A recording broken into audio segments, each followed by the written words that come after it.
Hey guys. So I think that yesterday we started seeing a little bit about what summary questions are. I'm not wrong. Let's take a look. So basically, summary questions are the last ones that you get, which it's going to be your 10th question. And these are the directions. Let's take a moment to read here. Okay, guys. So, Mateo, could you please read the directions?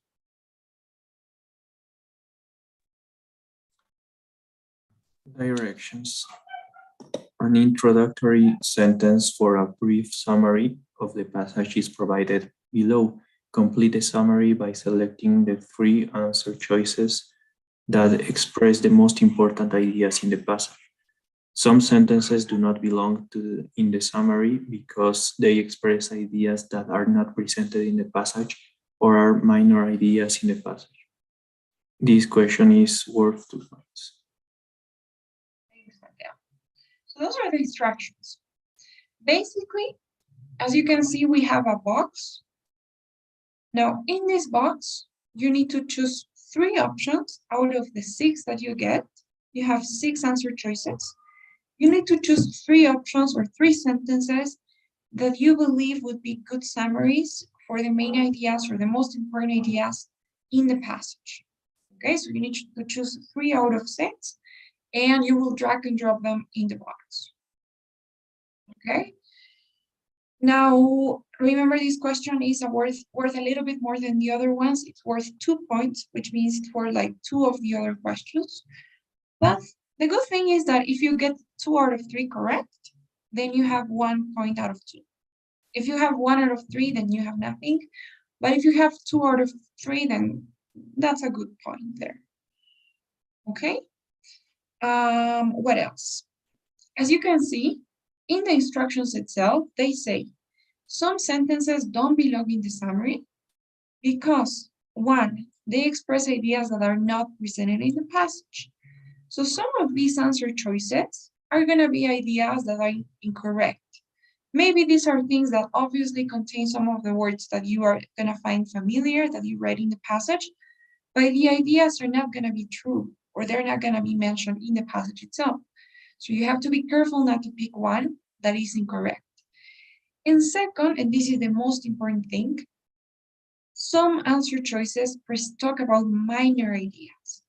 So, for example, if in the text, in the passage, they talked about, I don't know, let's say they talked about, let's see, the religious shrines, right? They talk about the shrines. So maybe one of the answer choices will talk about that as well. Maybe one answer choice says, Teotihuacan may have achieved some religious significance and its shrine may have served as an additional population magnet. Maybe you have this exact same sentence in one of your choices, but you need to ask yourself, is this really important? Is this a main idea in the passage? Is this what the passage was all about? Or is this just some minor idea that was used to support a specific thing? Right? That's what you need to ask yourself. Even if it's true and even if it was mentioned, is it a major idea? Is it something relevant to the entire passage?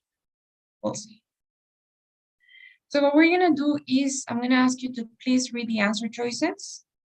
I'll give you guys 2 minutes to read and let me know what you decide. Let me know which 3 options you would choose. Okay, so please take a moment. Let's read.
Okay, guys.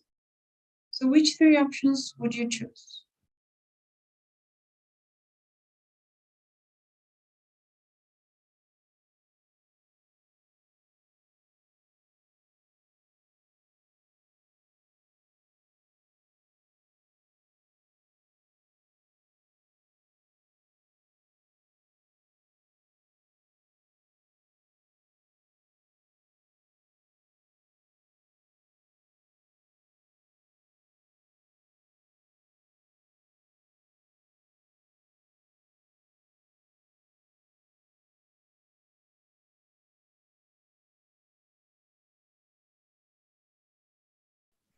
What do you guys think? Which options?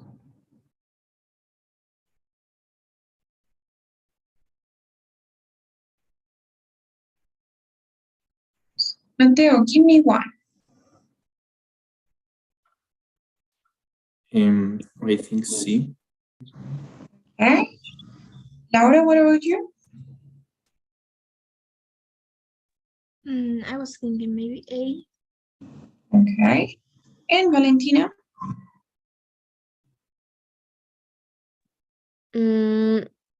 Maybe E, but I'm not sure. You want to know, you know what? Actually, you guys are correct. Options A, C, and E are the ones. A, C, and E. So you got it. You got it right. And you didn't even need to go back to reread the paragraph. I hope that you didn't. And tip number one, I'm going to give you, first tip I'm going to give you for this question. Please don't reread the passage.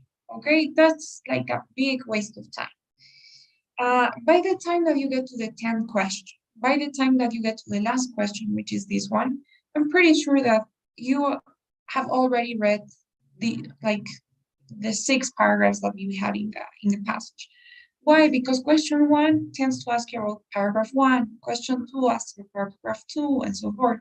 So by the time you get to the 10th question, then I'm pretty sure you've read everything there was to read in the passage. You don't really need to go back and reread. You're just going to waste your time. A lot of people spend too much time in this question. And although it does require more time from you, it's not worth it, even if it's worth more points. It's still not worth that you take time from the next passage. Remember, it's the last one. So you should finish your passage in 18 minutes. Obviously, if you have more time, if you're answering these and you have 3 minutes to have your 18 minutes for this passage, you can review, no problem. But if you're running out of time, you just have 1 minute, then please don't go over that minute that you have for the passage. You cannot take time from the other passage. So it's better not to reread. You have already read some context in the beginning, and when answering the questions, you finish reading all the paragraphs. So you will have an idea when you're reading this. And try to quickly eliminate options. That's the best way that you're gonna go. Eliminate options quickly. Start by eliminating options that are very or too specific to be a summary. So for example, option B is like extremely specific, right? It's talking about one specific thing, population growth. It's being limited to one specific period in time. So this passage wasn't about population growth. It wasn't Teotihuacan's population growth. It was about Teotihuacan's development and all of the factors that led to the development. Even if population growth or immigrants were mentioned in the paragraph or in the passage, I wouldn't say they're our main idea, right? But if we compare it with E, for example, E is talking about everything, right? It says in many important areas, from the obsidian industry to religious tourism. But in between obsidian industry and religious tourism, there are many more areas that are not mentioned. And Teotihuacan's success and prosperity typify the classic positive feedback cycle. So in general, it talks about Teotihuacan's success and prosperity, which is the main topic. And one more tip I'm going to give you, ideas that are mentioned in the introduction and in the conclusion are more likely to be the right choices. So if you find ideas here that were mentioned in the intro or conclusion, they are very likely going to be the right answers. In this case, the positive feedback cycle was mentioned in the conclusion. And remember what was mentioned in the conclusion and in the intro is more likely to be one of the correct ones. So option E it is. Same thing goes for option C, right? It talks about many things. It talks about several factors, including but not excluding location, resources, irrigation, the elite. All of that account for Teotihuacan's development. Look at the keywords, right? Teotihuacan's development and the factors. That is what the passage was about, right? Teotihuacan's rise or Teotihuacan's development. So again, Teotihuacan's success, Teotihuacan's prosperity. That is what we want in the summaries, right? We don't want an option that is focusing on only one factor, in this case, religion. So this isn't about the Teotihuacan's religion. It was about the Teotihuacan's development. So option D, again, is very specific to be the one. Same goes for option B, right? It says Teotihuacan may have developed its own specific local religion. So one more thing, we're focusing on religion only when we want everything, right? It looks tempting. Honestly, I think that option B is the closest one. Like if we weren't so sure about one, then maybe I would choose B because it also talks about Teotihuacan's prosperity. But it's just focusing on one factor. And we would preferably want more factors, not only one. Instead, option A says the number and sophistication of the architectural, so architecture, administration, commerce, and religion. All of that indicate the existence of centralized planning and control. Again, this idea was mentioned in the introduction. So that gives us a clue that it could be the one. Right? So is this okay? Remember the tips. Quickly eliminate options that are too specific. Second, ideas that are presented in the intro and conclusion are very likely going to be the right ones. Look for the keywords, remember, that have to do with the title, Teotihuacan's development. And don't waste too much time in here. It shouldn't take you more than 2 minutes, especially if you are already against the clock, if you don't have that much time to finish the passage. Don't take time from the next passage. Okay, guys? Is this okay so far? Do you have any questions about this one?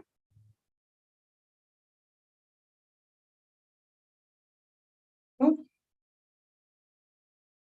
Okay, that's great. So that's it. I think that's it. We're not missing anything, are we?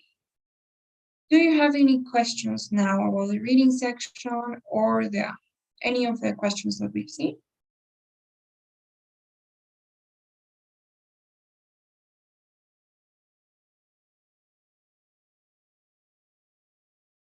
Yes. Great.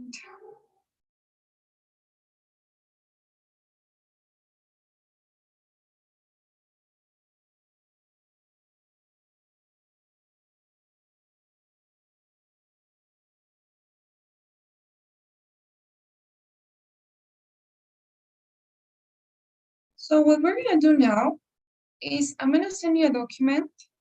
We're gonna basically do another practice set. It's about smart energy. And this time, obviously, we're gonna do it faster. You guys are gonna do it. I'm just gonna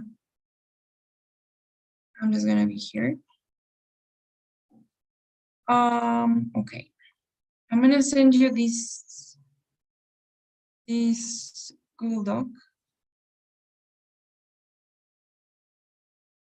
Okay, guys, please open the document.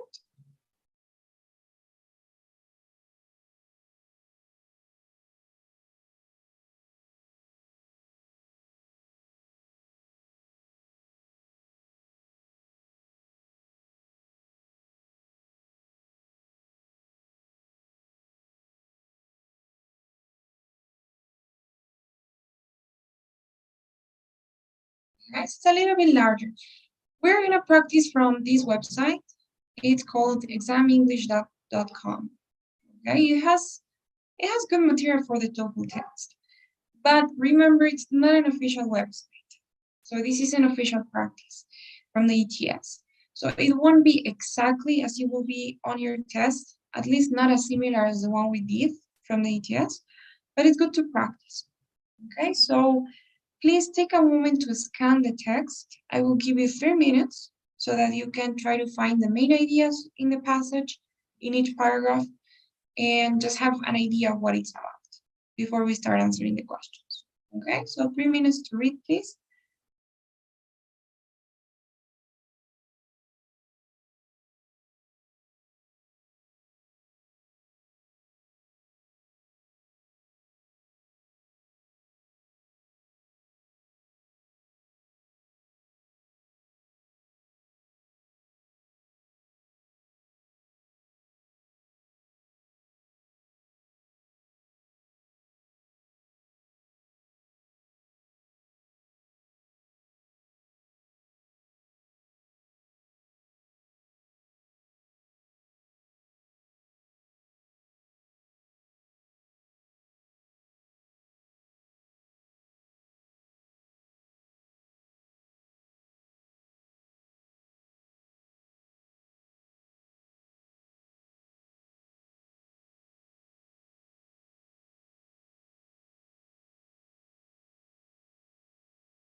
Guys, so time's up. We're gonna start answering the questions. Remember, you have the text, so you can go to it and you can try to look for the answers on your own. Now, Ricardo, could you please read question number 1? According to paragraph 1, what has happened in some oil-producing countries? Thank you, Ricardo. So this is, what type of question is this?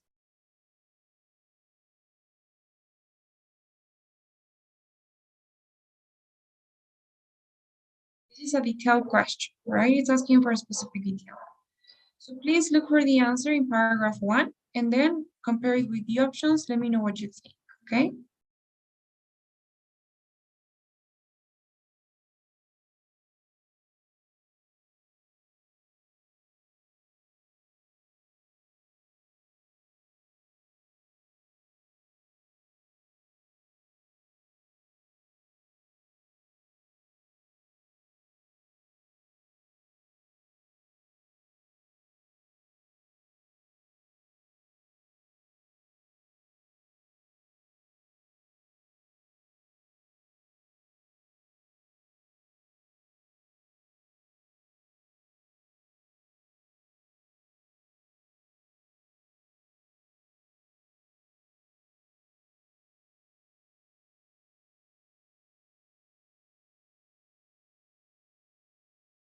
Guys, so what do you think? Which one is it?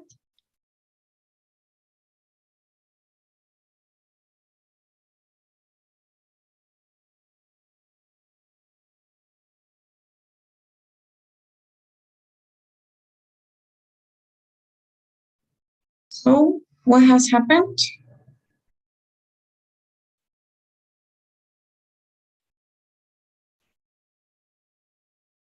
What would you say, Evelyn?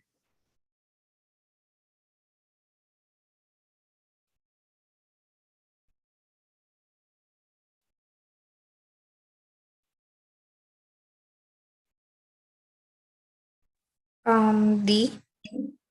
B as in boat? Yes. Yes. Do you guys agree?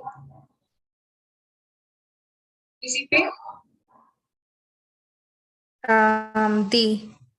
Or you said D, global warming. Yeah, that one. Okay. Henry, do you agree?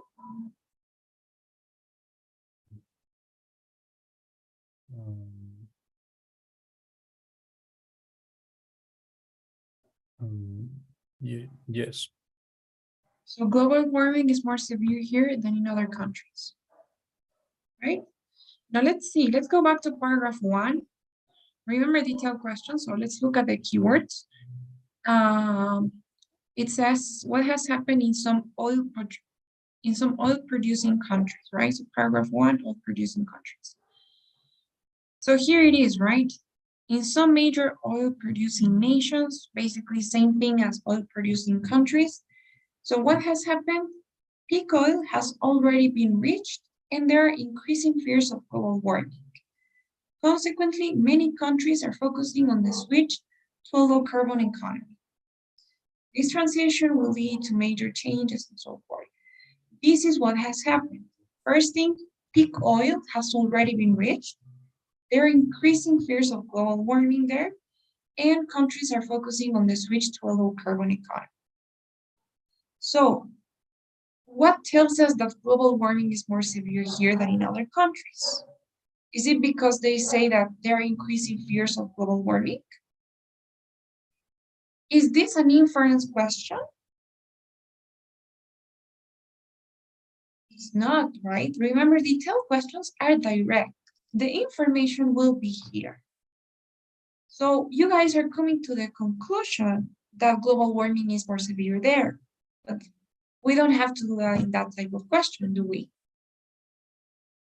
Because they don't say that global warming is more severe. They just say that they are afraid of global warming, right? They are constantly more and more getting more and more afraid of global warming.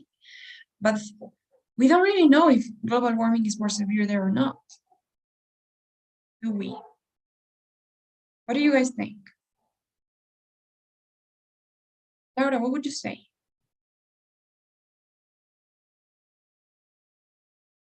I'm between B and C. I think that B. B, they're not producing great. So B is the right choice, guys. They're not producing as much oil as they used to. This is something that they should directly be saying, right? We already know the answer. What has happened? Peak oil has already been reached. The peak oil is basically the point, the maximum point, right? The point where they sell the most oil. And if it has already been reached, they are past that point. So they are not, right now, they're not selling as much oil as in the peak oil, right? Peak, okay, I wasn't sharing my screen. Peak oil, basically it's something like this, right? So the peak of something is the point where the maximum point, where they sell the most oil. If this peak oil has already been reached, so we've passed that point, we are somewhere here, right? That means that they are not selling as much oil as they used to in the peak oil, right? That is what we know. What has happened? Peak oil has already been reached and they are focusing on the switch to a low carbon economy. So right now they're trying to switch to a different type of economy. They're not using oil as much, but they are focusing on switching to another system. That is what we know. I understand why you guys could think that global warming is more severe there, But again, the strategy you're using is the one that you should be using for inference questions. If this was an inference question and they would be asking, what can be inferred about what is happening in oil-producing nations? Then yes, you could say that global warming probably could be more severe. But this is not an inference question. You don't have to draw conclusions. You just have to look at the explicit objective information you get. You guys, do you understand that? That idea? Yes? Is it clear? Any questions? So in the producing countries, peak oil has been reached. They're not producing as much as in the peak oil. Question 2. Valentina, could you please read question 2? Okay, where in paragraph 1 can the following sentence be placed? Do I have to read the Yes, please. sentence? Okay, there is also likely more electricity generation centers as households and communities take up the opportunity to install photovoltaic cells and small-scale wind turbines. Okay, thanks, Valentina. So we have this sentence and we need to place it somewhere in paragraph 1. Let's figure out where. Sending you the sentence in our chat. So we have 4 options, sorry. We have option A, so we could place that sentence here. We could place it here in option B. We could place it here in space C or in place D. Where would you guys put that sentence? A, B, C, or D? The sentence is in the group chat, by the way.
So what do you guys think?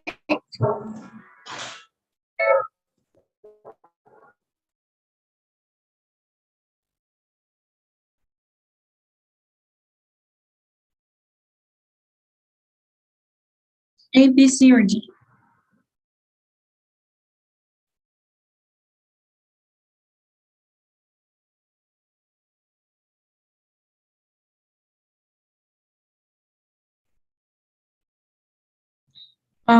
Harry says D.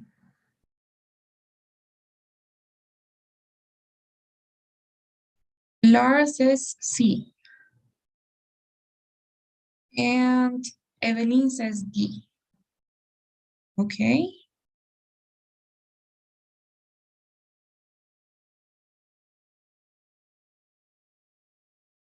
So, okay, let's go for majority wins. Let's go for D, but let's see. It makes sense or not?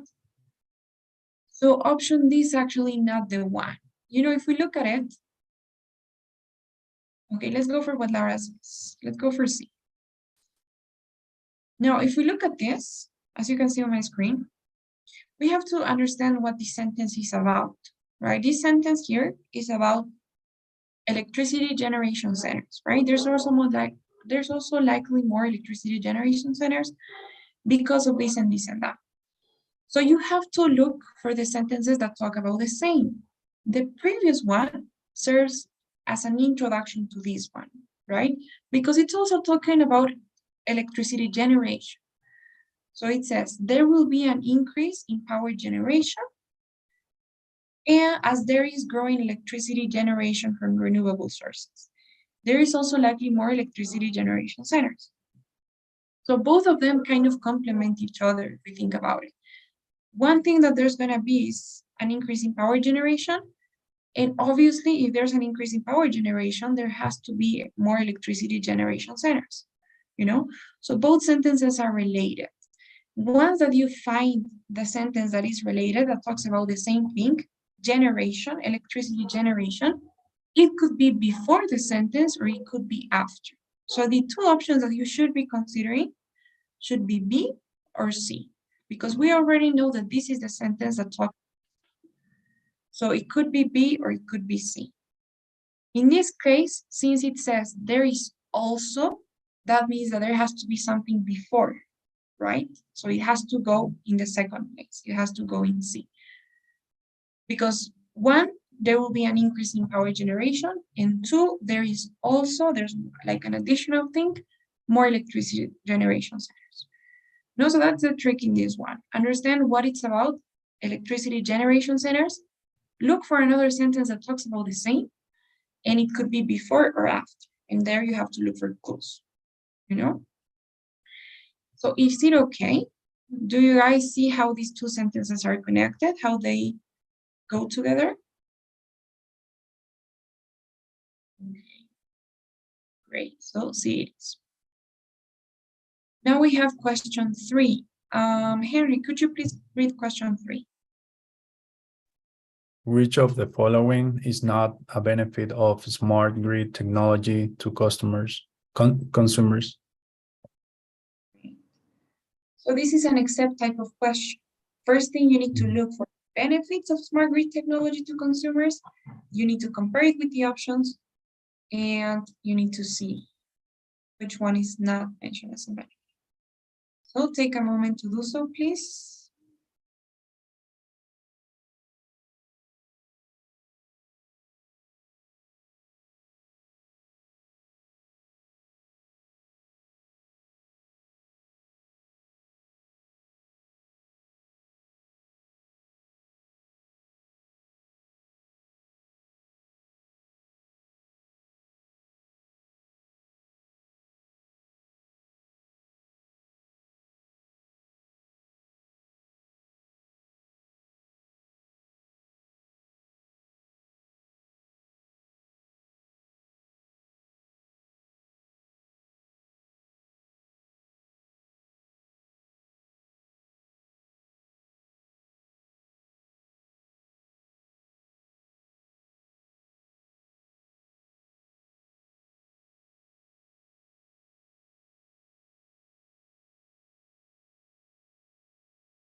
Okay, so here it says option C, it can allow them to turn appliances on and off when they're not at home.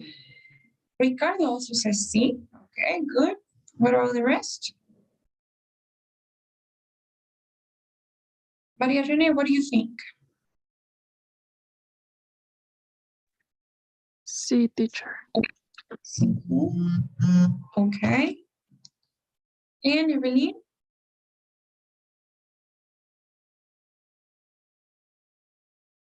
C, teacher. C, teacher. Okay, guys. Anybody disagrees? Okay, let's choose C. Not correct. Are you sure? I mean, what paragraph talks about the benefits? This one here, right? Smart grid technology offers benefits to the consumers. So we need to first understand, remember in except type of questions, we first look for the benefits, or we look for the information that was mentioned, and then that we compare until we get to the one that was not. So they will be able to collect real information, real-time information on their energy use for each appliance. That's one benefit. Varying tariffs throughout the day will give customers the incentive to use appliances at a time when supply greatly exceeds demand, leading to great reductions in bills. Okay, so the second benefit is that it will lead to great reductions in bills, right? That's the second benefit. For example, okay, smart meters can also be connected to the internet or telephone system, allowing customers to switch appliances on and off remotely. This is option C, isn't it? They say allowing customers to switch appliances on and off remotely. Isn't that option C? It is, right? So why did you choose C if it was mentioned? Furthermore, if houses are fitted with the apparatus generator, appliances can be set to run directly from the on-site power source, and any excess can be sold to the grid. Okay, so excess of energy can be sold to the grid. They can switch appliances on and off remotely. So if they're not at home, they can do it outside of home. They are gonna lead to reductions in bills, and they can collect real-time information on their energy use. Those are the benefits. If we look at 4, it says, I'm sorry, it's 3, right? It says 1, it can reduce the electricity bills. Was that mentioned? Yes, right, it was. Reducing or leading to reductions in their bill. Option B says, it can tell them how much energy each appliance is using. Was that mentioned? It can tell them how much energy each appliance is using. Is it mentioned? Yes, right, it's this. They will collect real-time information, so they will know their energy use, so how much energy each appliance is using, right? Their energy use for each appliance. This is option B, is it? You guys agree? Yes, right? Reductions in bills is, we already said that, right? And allowing customers to switch appliances on and off remotely is option C. You can allow them to turn appliances on and off. It's the same as switch appliances on and off. Remotely is a synonym for when they're not at home. So C was mentioned. The only one that's left is D. You cannot reduce the amount of energy needed to power appliances. Is that okay? Why did you guys go for C?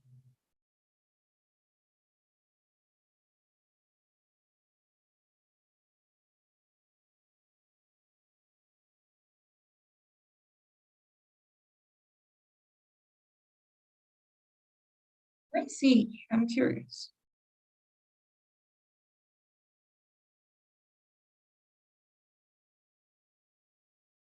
You know, sometimes, and this is like actually really sad, and it happens. Sometimes we don't even see the not, and we don't identify it as an exact type of question, and we choose the one that was mentioned, the first one that was mentioned. So careful, that's why they put it in capital letters. Always make sure that you read that not carefully and you understand the question. Okay, Laura, could you please read question 4? According to paragraph 4, what is the problem with using renewable sources of power? Thanks. So, hang on. Hey guys. So please try to answer this question too. You can go back to paragraph 4. Give you some seconds.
Okay, guys, so we have 2 messages. Henry says C.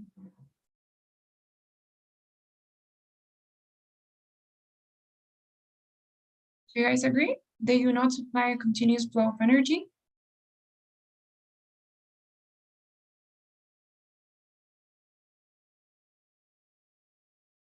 Valentina, what do you think?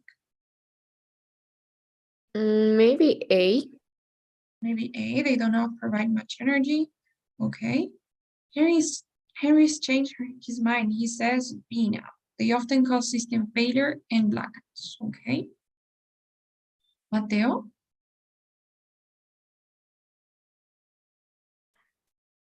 I think D. Okay, so we have D, B, and A. And Laura?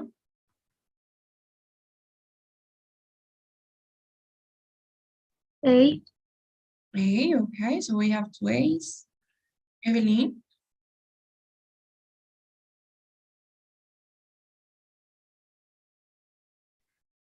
C. Okay, we have a bit of everything in here. Ricardo, what about you?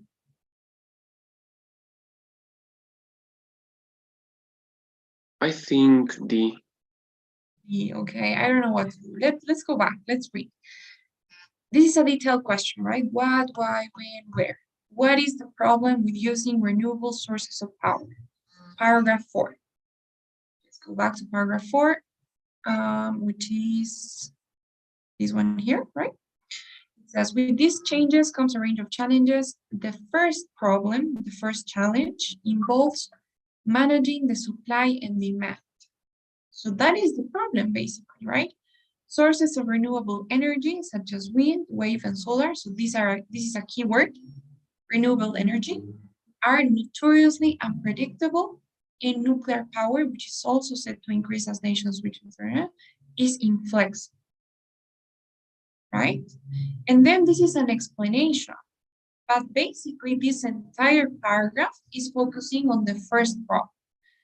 Now, what is the problem in your own words? It says it involves, this involves managing the supply and demand, right? But why?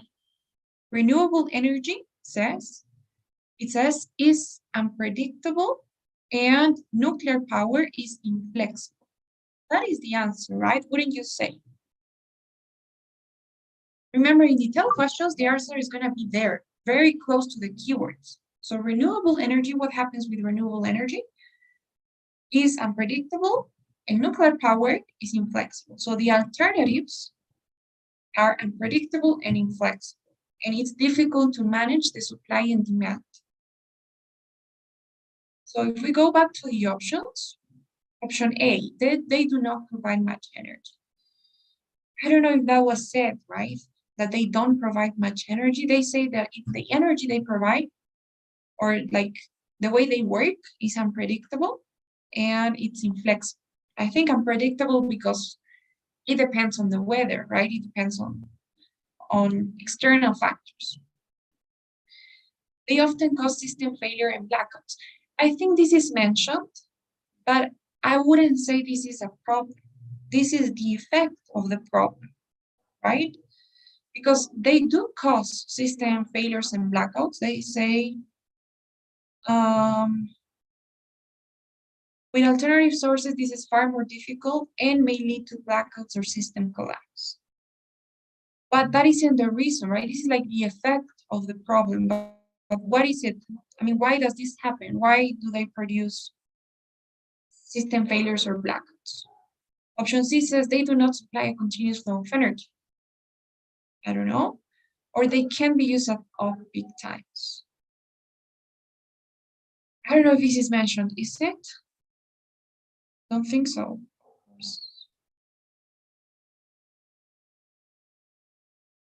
This isn't mentioned, right? Option D is not mentioned. Or is it? Potential solutions include investigating new and efficient ways to store energy and encouraging systems to use. Okay, this is about the solution. This is about the effect of the problem. But the problem itself, the challenge, involves managing the supply and demand because sources of renewable energy are unpredictable and inflexible. This is about oil and gas, right? It says with oil and gas, it is relatively simple to increase the supply of energy to match the increase in demand. Okay. With alternative sources, it's far more difficult. They may lead to system. Okay, so what do you think? Are you sure? Because you are giving me different options. So what's going on? Has anyone changed their mind?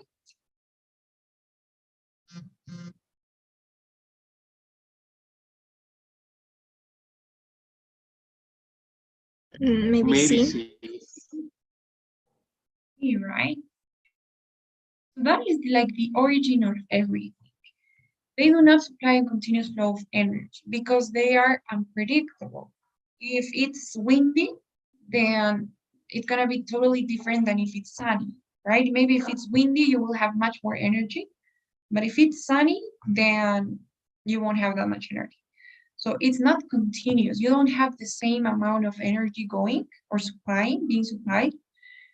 And that's the thing, right? It's unpredictable, it's inflexible, and that's the reason why they may cause system failures or blackouts. So I honestly would have been between B and C. Option A is not really mentioned. Nowhere in the paragraph says that they don't provide energy or much energy. It only says that the energy they provide is unpredictable. And they can be used at off-peak times. It has to do with the solution, right? It has nothing to do with the problem. So honestly, I understand your confusion. I would have been between B and C too. So either B or C. This isn't gonna be as perfectly designed as in the TOEFL test, but coming to the roots of the problem, it would be C. Like maybe the effects of the problem would be B. So is that okay? Yes? Does it make sense? Okay. Question 5 says, in paragraph 6, what can be inferred about cities in the future? Okay? So take a look at what we know about cities in the future and see what information we can, based on what information we can come to one of these conclusions. Okay, look for evidence for each. Give you some more time.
Okay.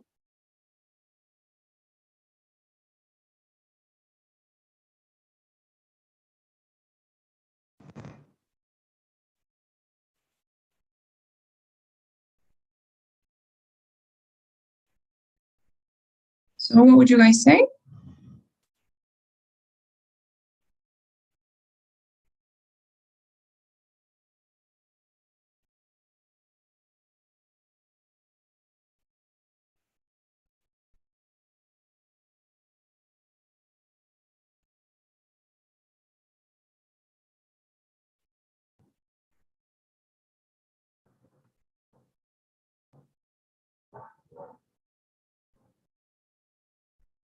Can you guys infer?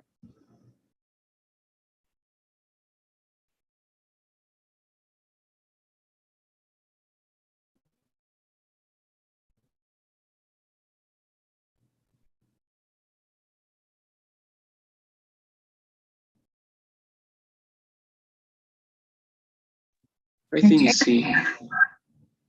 Sí. Ricardo says C. Evelyn, what did you say? Mm,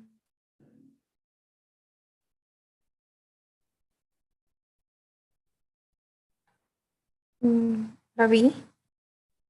Okay, and Henry says D. Okay, we have differing opinions. So as for option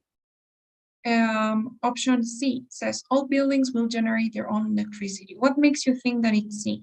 What part in the paragraph can you use as evidence for that? Or C? It says that utilizing a range of sustainable power sources, transport solutions. No, sorry, I think that's not a part. No, yeah, it says transport solutions and infrastructure for charging electrically powered vehicles. I mean, infrastructure for charging electrically. Okay. So you said C, all buildings will generate their own electricity, right? Right. Okay. And why infrastructure for charging electrically powered vehicles? But what does that have to do with buildings producing their electricity? Infrastructure means anything, right? Any construction that will be used for charging electrically powered vehicles. So these are like chargers for the electrically powered vehicles. What does it say about buildings though?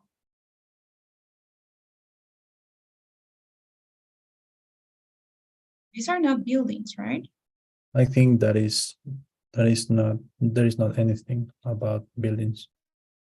We don't have anything about buildings. Producing their own energy? I don't think so, right? Because this is talking about cities. But no, this is, maybe you thought that infrastructure referred to buildings, right? But not necessarily. This is just like chargers for the vehicles. So I wouldn't really consider C. Now, what about D? Who said D? Henry, you said D. Why D? What made you think that D could be the one? It says, smart grid technology will only be available in cities. So? Because they talk about the cities, about they are prime candidates for investment into smart energy, and also they are talking about that infrastructure of the cities is already changing fast. So yes, it says cities are prime candidates, so they are really good candidates for investment into smart energy due to this and that. It is here, so in cities, where smart technology is likely to be promoted first, right? And then they also say that this technology will be added in layers. So starting with quick win methods, like basically easy, quick, fast methods, and then followed by more advanced systems. So they say that definitely cities are the place where this technology is going to be promoted first. But I don't really see anything that tells us that it's the only place where it's going to be used. They're going to start in cities, but nothing tells us that that's the only place they're going to go. Right? How do we know? Because that word only says that cities is the only place where they're going to go. But they say that it's going to be promoted first in cities. I don't know. I'm not so sure. It's so specific, the answer. Yeah, right. And those are the modifiers that we were talking about. Yes. Okay. If it were smart grid technology will be available in cities or will be first available in cities, yes. Now, who else? Like we said, somebody said B. Did someone say B?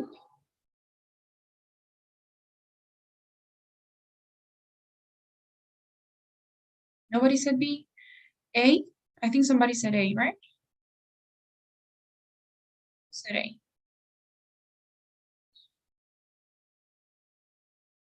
No, nobody? So what do you guys think? We have eliminated C and D. Is it A or B?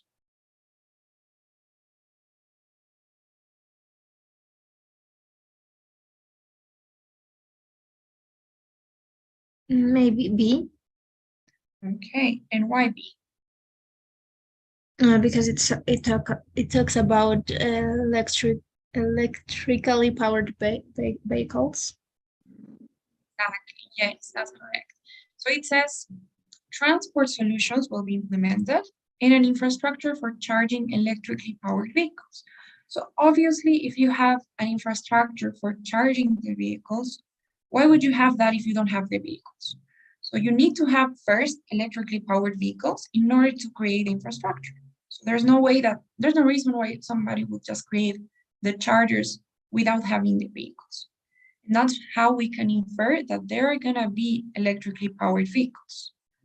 If we have the infrastructure for charging them, then we should also have. So people in cities will be using cars and buses powered by electricity. We can infer that, right? Is that okay? Do you guys have any questions so far about what we did today? I'm gonna send you this link. It's a good website. Not the best, probably, but it's useful and it has some practice sets. Do you guys have any questions before we go?